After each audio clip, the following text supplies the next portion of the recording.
A theme that will be stuck inside your head even long after you're dead. It's New Year's Evil. Written and directed by Emmett Alston and also written by Leonard Neubauer. And this is a 1980s slasher movie that's kind of been lost to time. It came out during the rise of slasher movies like Friday the 13th. It was also released in 1980. And kind of got lost when you had My Bloody Valentine, Prom Night, not Prom Night 2, 3, and 4, where everybody got on the floor, did the dinosaur, and a whole bunch of other slashers. I'm not necessarily saying that New Year's Evil is really good. In fact, quite a bit of it is pretty basic and kind of shit, and there's a lot of convenience, around this, including a goddamn convenience store killing scene, which actually was kind of good. But this is about as basic as slasher movies can get. And also, that goddamn theme song, that New Year's Evil theme song, will literally sit inside your goddamn head. It will be stuck there forever, forever and a day. That's never. It's not even a bad song, but it's annoyingly catchy, yet also not that bad. It's very much like the new age Ozzy Osbourne knockoff stuff. In fact, that's how I described it. It was like an Ozzy Osbourne knockoff. If that Ozzy Osbourne knockoff was also hit in the head and recently sustained multiple injuries, but then they propped him up and shocked him and said, "Here, we'll just put some weird synth music over you and sing. Sing, damn it, sing like your life depended on it." Yeah, the movie isn't really all that good, but, since this movie was kind of lost to time even with MGM Studios' backing, I wonder if Mr. Alston has Emmett Domain over it. Okay, really working hard on these puns. If you have not seen this movie, there's going to be spoilers because, yeah, it's a retro review. The movie's been out for just over 41 years, and why not talk about it? So I do appreciate that somebody, suggested this, on a recent video. I do apologize for not remembering your name. Thank you very much, though. I got a lot of comments recently. And thank you very much for the suggestion. And any other retro review suggestions will be done in due course. I actually have a couple notepads with multiple movies that I will try to get to in 2022 and beyond. So anyway, you have Roz Kelly, who's Pinky, not a Pinky in the Brain fame, but a Pinky from Happy Days. Yes, that character. She's the main star. That proves that pretty much she was the one that returned their calls and said, "Oh, you'll do this? Sure, let's get it happening." And she plays Diane Sullivan, also known as Blaze, who's a new age rock shock jock, so to speak, in LA, celebrating the new year and, the upcoming new year with a party called New Year's Evil. Gee, I wonder where they got the title from. And then there's her husband, Richard Sullivan, who is Kip Nevin in Earthquake and Airport 1975, if man was still alive. Also Magnum Force and various other 70s movies. The 70s had a lot of goddamn movies. They churn that shit out like crazy, despite the oil crisis and all the other shit going on. And the whip inflation now bumper stickers, they were not able to deter Hollywood. And also you had, various others like Chris Wallace playing Lieutenant Clayton, and Derek, played by Grant Kramer, and I barely know her. And then there's other people populated with a lot of 80s hair and a lot of leather and a lot of craziness. And there were just a lot of characters that were just thrown into this 85-minute movie. It doesn't waste a whole lot of time. And then it proceeds to drag out a little bit when it, gets to where, oh shit, we still have 40 minutes left of this movie. Let's find somebody else to kill. Let's give him a subplot. Let's have him do something really goddamn stupid that no normal human being would do. Then again, this guy had already killed 3 people by this point, so it probably wasn't the best way to... It probably wasn't, the best plot as far as having any cohesion. Let's just have a guy kill people and that's it. He calls himself evil and he calls in on Blaze's show. Blaze, Diane, they really can't figure out her goddamn name, but she's so goddamn popular that there's tens and tens of people in this little studio mosh pit, and it's like the safest fucking mosh pit ever. I mean, granted, mosh pits or any kind of rave or whatever didn't really come to prominence where people were sustaining major bodily injuries, even though a lot of mosh pits have been safe from what I've been told. Never been in one, don't intend to be in one, because I have a lot of injuries myself. But it's a bunch of stock characters. I'm surprised they didn't just dump pig's blood on Blaze, because it looked like it looked like a, reduced version of the Carrie scene, when they were at the high school gymnasium.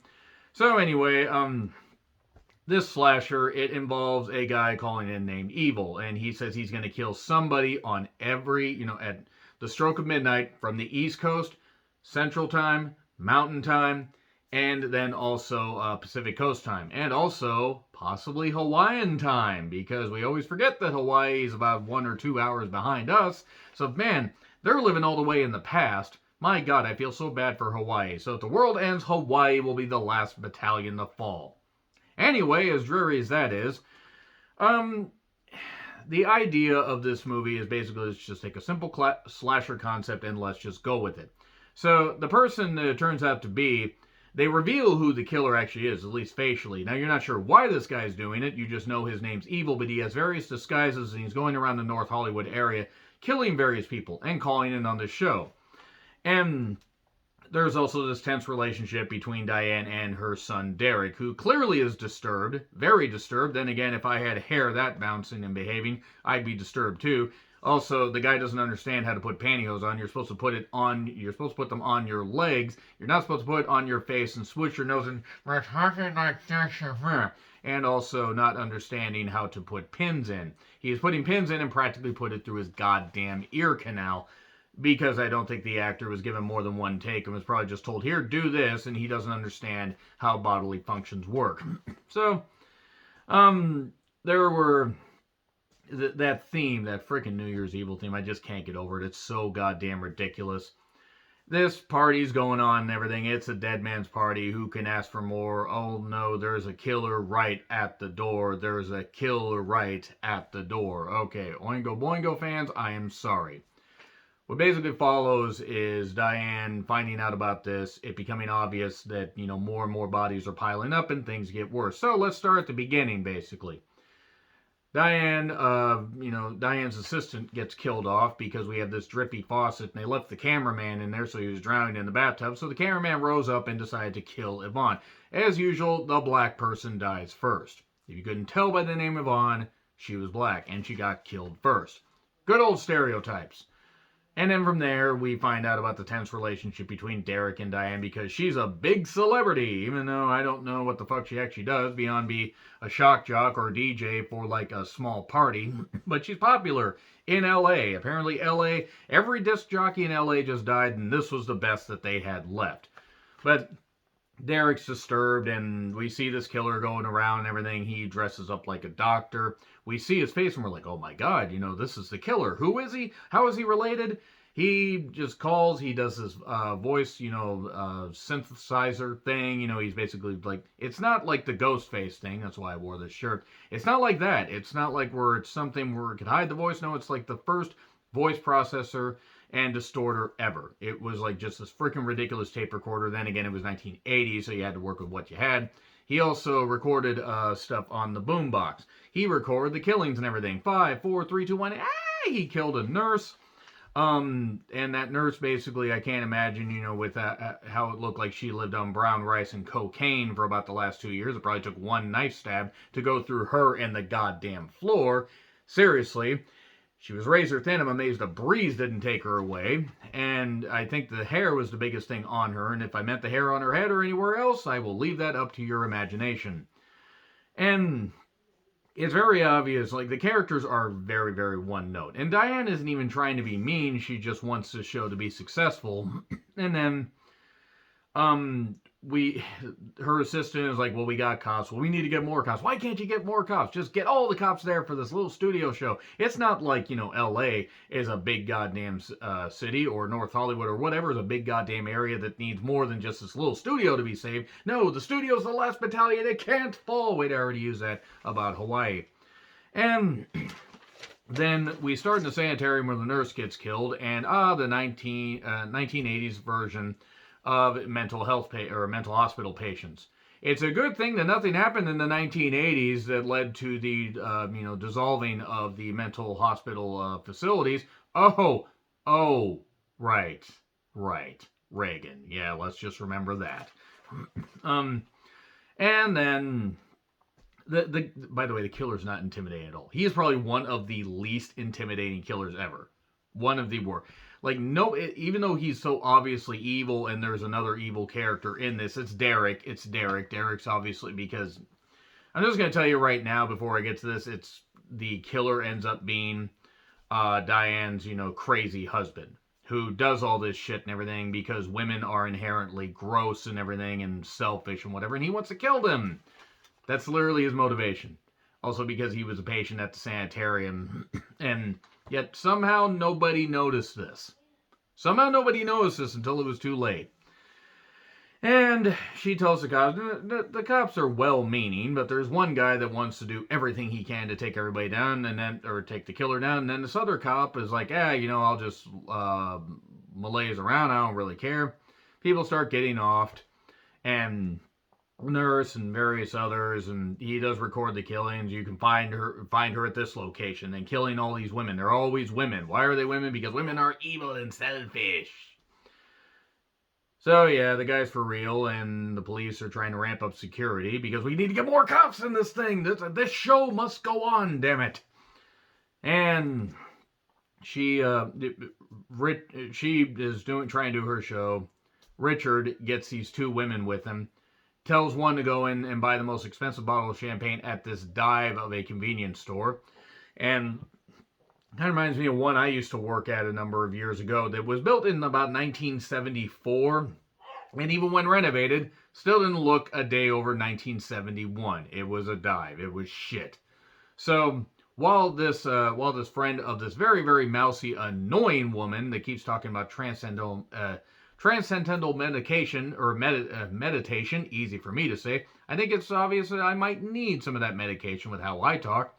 She gets off because it's weed. Oh no, the bag of weed kills. It's killer weed. Oh, it's killer weed. Let's just suffocate this woman because she just squeaks like a goddamn mouse. I can't rhyme one goddamn bit, if you can't tell.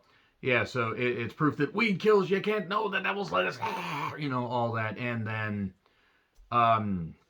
she's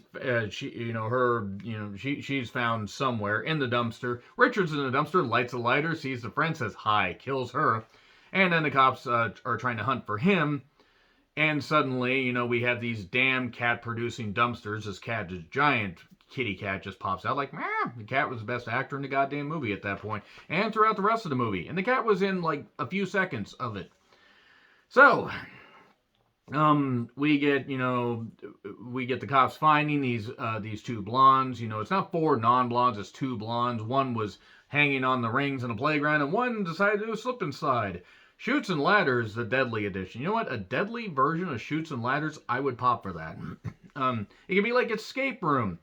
Or no, not Escape Room. It could be like Escape Room. It could be like that. It could be just like, Saw, except Saw actually good after, the second Saw movie. So, Richard gets in a bit of a fracas with the biker gang for no goddamn reason. He hits one, gets into a drive-in. We see this advertisement for a movie, Blood Feast, that I believe I've seen, but I have to actually rewatch it to remember. And then kills a biker and leaves his car, so they destroy it. And dresses up as a priest, and he's got to become a man of the cloth. He steals his car and tries to get this girl, but this girl ends up being saved by the cops, so he can't kill somebody else. But he killed 2, so I guess that counts? His plan goes totally off the rails, as if there were any, there was any rails, attaching this plan to anything other than going completely off the tracks like Speed. And the cops tell Blaze, hey, his ultimate goal is to kill her. Oh no, it's Richard, the killer. What? It's her husband that's the killer. And then he ends up killing more, tries to kill her by chaining her at the bottom of an elevator and having her go down and messing with the elevator. But then cops realize, hey, let's explore this one little corner we didn't see. Hey, what's that guy doing messing with the breaker box? Let's get in a shootout with him for no goddamn reason. They get in a shootout with him. They shoot the breaker box, which somehow stops the elevator and saves Blaze. And all the while this is going on, Derek is trying to tell her about a series that he got a part in, not using his last name, doing it all on his own because he was going to make it after all. And Richard goes up to the top of the roof. He's got the mask on. He's got the presidential mask, I believe. He's got some kind of goofy mask on. And he drops his knife, drops his gun, and jumps and drops to the floor. Well, the ground. He jumps off the roof of the building, so he's dead. Then smash cut to Blaze being taken away. Derek sees the mask, takes it since he's clearly disturbed, and puts a mask on. And they get in the ambulance. Apparently, despite the full crowd of people, nobody noticed that Derek offed this guy, is wearing the mask, is driving this ambulance, this minimalist ambulance. Back when ambulances were station wagons, if you had somebody that was above 250 pounds, you'd have to basically take the roof off, because station wagons hollowed out like that still don't fit anybody that's, above a, I guess, average sized person. Hell, if they were big and tall, it would have been like that Tales from the Crypt episode where that grandfather had to cut off his grandson's legs to make him fit in the casket so it didn't go to waste. There's a reference for you guys. And, Derek just takes him away and everything. We're hinting at a sequel. I don't believe we ever got New Year's Evil 2 Electric Boogaloo, probably because this movie wasn't very good. Was it bad? No, there were some cool elements. And again, that New Year's Evil theme will stick in your head. It will be like a brain parasite that will not goddamn leave. So anyway, that's all I gotta say about New Year's Evil. There's a retro review for you. Agree, disagree, what I said, like, share, subscribe, Twitter handle in the description. I'm John Retlin. I'll see you soon.